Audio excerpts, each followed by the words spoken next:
नमस्कार।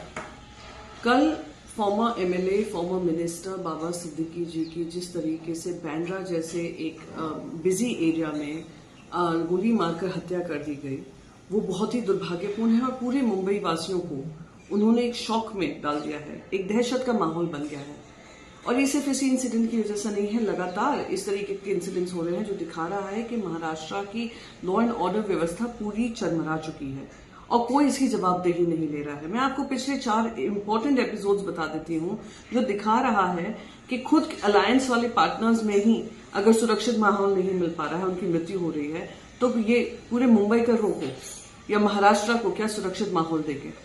सबसे पहले तो फरवरी 2024 में दिन दहाड़े कल्याण पुलिस स्टेशन के अंदर बीजेपी एमएलए और मिंडे सेना के एक वहां के कल्याण के जो चीफ थे, उनके बीच में गोलीबारी हुई पुलिस स्टेशन के अंदर और कुछ प्रॉपर्टी को डिस्प्यूट को लेकर हुआ, जो जिसने पूरे महाराष्ट्र में ही क्या पूरे देश भर में सनसनी फैला दी थी।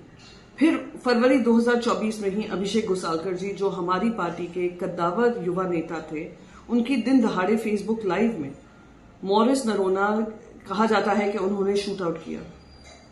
मुंबई पुलिस की इन्वेस्टिगेशन के दायरे में आया मुंबई हाईकोर्ट ने मुंबई पुलिस से ये इन्वेस्टिगेशन हटाकर सीबीआई को दिया है। अब वो सीबीआई के इन्वेस्टिगेशन के दायरे में है, पर दुर्भाग्यपूर्ण तरीके से उनकी मौत हो गई अभिषेक घोसालकर जी की।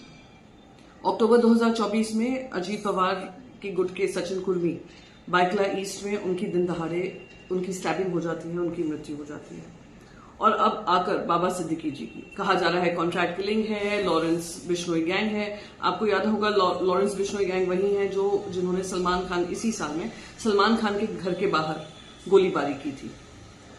और मैं पूछना चाहती हूं, अगर ये कॉन्ट्रैक्ट किलिंग है, आपको बाबा सिद्दीकी जी बता चुके थे 15 दिन पहले कि उनको डेथ थ्रेट्स आ रहे हैं, क्यों ये इंटेलिजेंस फेलियर हुआ और पूरा लॉलेसनेस का कोलैप्स हुआ है? इसका जिम्मेदार सिर्फ और सिर्फ यहाँ के मुख्यमंत्री, जो महाराष्ट्र को लूटने में व्यस्त हैं।